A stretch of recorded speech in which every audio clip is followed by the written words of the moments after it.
Hey guys. Hey guys.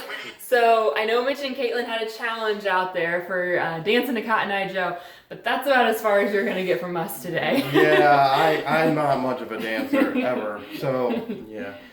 But so the last week's challenge for trivia question, no one has answered to our knowledge. So it's still out there. What is the remodel date on the front of the Zenas Baptist Church? And we're gonna up the ante. Double or nothing type thing here. 2 candy bars. Yes, 2 candy bars. But if no one answers this by midnight Saturday, 12 Saturday, p.m. Yeah, midnight. That's actually a.m. So true. But yeah, then it'll be off the table. And it's nothing. Then Mitch and I might go out and get candy bars for ourselves. Ooh, yeah, that sounds pretty good. I like that idea. I'm gonna get me a Reese's cup. Yeah. Oh yeah, that's good. I don't know. I can't tell what I've been feeling lately. It's up and down. Peanut butter, chocolate, that combination. That's a good idea. Anyways, and also there's a hint. If you can't get out to get to the church, or your parents can't take you or anything like that, or you don't have your license, or you just don't want to go out for a drive, you can find pictures if you look online to be able to find that. I'm not going to give you any more clues. There are a lot of blurry ones, but you can figure it out. I did. So this week we have been working on our devotional talking about fear of failure, and we had started that last week, and we're continuing it on. And I loved this one that was from day 6 on there. If you guys have gotten behind and stuff, that's fine. Just catch back up, or just jump in right where you're at. But day 6 I really liked. It said, tattoos are permanent, bruises are temporary. When it comes to failure, we need to understand that it's not a tattoo, it's a bruise. A one-off event rather than a label to define your life. So the fact that we fail at times does not make us a failure. I thought that was huge, that last part. The fact that we fail at times doesn't mean we're a failure. It means that we tried, and then we can keep trying again. And the key is to get up and have another go.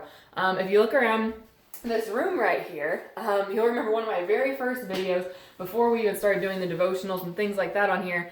It was encouragement to go, and I was talking about how much work this room needed, because it still needed to be finished mudding and sanding and all of that. So now you'll see it's actually been painted, and now we're moving things into it. You probably can't tell very well if you look at the floor down there. We're starting to move in some baby toys and things that we've gotten. So we're on the up and up, getting things settled into this room. But that just makes me think about how your life is.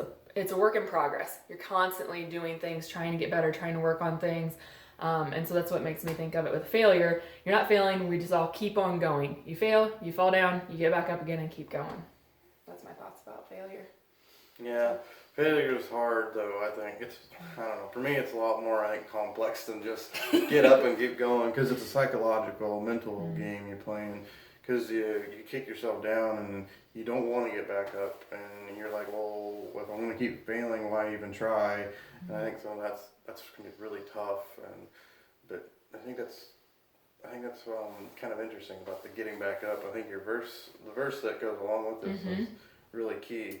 That your enemies they need to be aware. Yes, Micah 7:8 says, "Don't gloat over me, my enemies.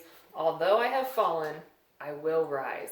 And I love that last part. Like, although I've fallen, I will rise. And I think we need to tell ourselves that too whenever we feel like we're a failure because we messed up on something, and we keep going over and over in our head again. No one else is bringing that up to us over and over again. And if it's something you screwed up on and you made a mistake and then you got forgiven, then it's done. It's over with and it's gone. Yeah, so. You know what actually it reminds me of is the Rocky movies. Very first one, Apollo's knocks Rocky Balboa down, and he climbs back up because of what he wanted to do was he wanted to go 15. And I think 15 rounds. Yeah, I think that's key. In life we want to go the 15 rounds. We want to go the full thing. So yeah. We could play Rocky again for you, but we'll just stick with CottonEyed Joe today. Okay. Yeah.